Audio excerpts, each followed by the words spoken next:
Problema ko rin to paminsan-minsan na I really wanted to everything to be perfect.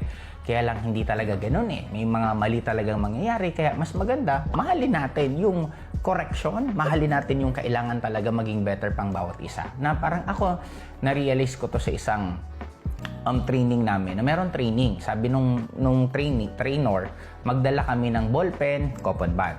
To cut the story short, pagdating namin doon, may mga ibang nakakalimot ng ballpen, nakakalimot ng coupon band. Ang kagandahan, yung trainer pala, ginawa niya, since 40 attendees, nagdala na siya ng 40 na ballpen, na 40 na coupon band.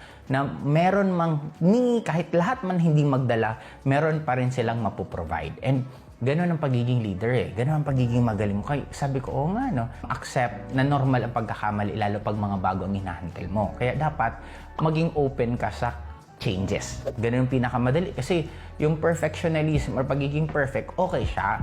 Kaya lang, ang problema naman siya, paminsan-minsan, magkakamali at magkakamali pa rin. Kaya mas maganda, natin na yung pagiging better. Doon tayo mag-focus.